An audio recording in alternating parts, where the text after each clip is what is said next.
I mean, I have sometimes gone through one government, gone into opposition, come back to another government, that government, and come back and still the project is on. We took a decision to certainly analyze spending the 10 largest spending ministries. As we officially launched the National Evaluation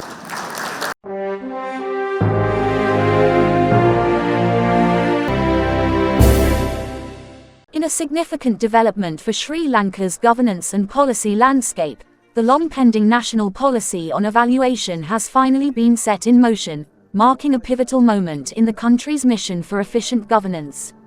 The policy, which was initiated in 2016 or 2017, was officially declared in 2018 during discussions in Parliament, and now in 2023, it is being hailed as a crucial step towards bringing discipline and consistency to government projects and policies.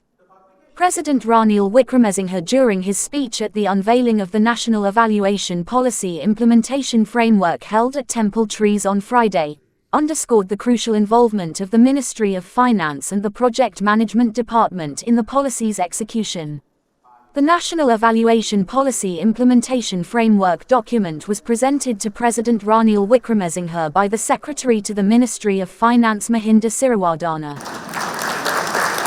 The National Policy on Evaluation commenced somewhere in 2016 or 2017. It was officially declared in 2018 when we discussed the matter in Parliament.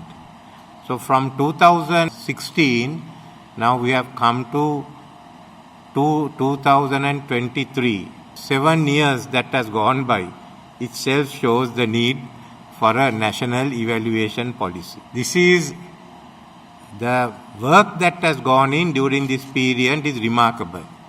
So I must first commend all those who brought about the national evaluation policy. So this evaluation policy will implement through this Ministry of Finance and the Project Management Department, and it certainly is a useful tool to bring discipline into the system. If you look at some of the projects that have been selected, and on the other hand, the length that has been taken over some of them, it's amazing. I mean, I have sometimes gone through one government, gone into opposition, come back to another government, gone out that government, and come back and still the project is on. We took a decision to certainly analyze the spendings in the 10 largest spending ministries. We have fallen back. I wanted the reports have been presented to Cabinet to be available in all 3 languages when it will be presented to Parliament. In regard to the Ministry of Defence, in addition to this, we have also launched the Defence Review 2030.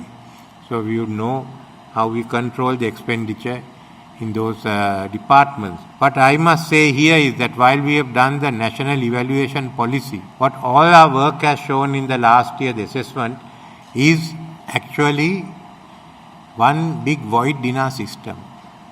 The absence of national policy. National policy should not change. But we had the practice when governments change, policies change, because there were 2 different strong viewpoints that were held. But now what has happened is, when a minister changes, the policies change. So this is the biggest drawback we have. Then why do we why do we commence these projects? What are policies? So we first have to decide, Parliament, not the government. We must try and agree on what are the basic principles. Let the basic principles be agreed on, and then get a national policy framework. Within that, policies can change from government to government, not from minister to minister. Or policies can stay on. But today, at the free market economy, we can't be changing policies as we like. We have to have consistent policies. The next step will be to look at the policies. Already, Parliament has appointed a committee which has given a report on national policies. The Cabinet has to discuss it, and looking at this experience, we'll have to take a new approach as to how policies are being made, the role of the Cabinet, the role of Parliament, and the role of execution. I have asked the Minister of Foreign Affairs to table that by end of the year, to table a paper on the foreign policy of Sri Lanka.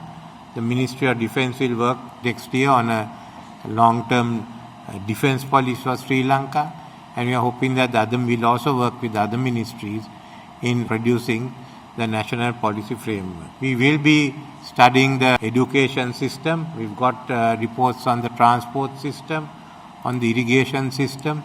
So as we go along, we hope to bring out discussion papers on what the national policy should be, and hopefully get agreement on the basic principles of national policy, and then lead to a national policy framework.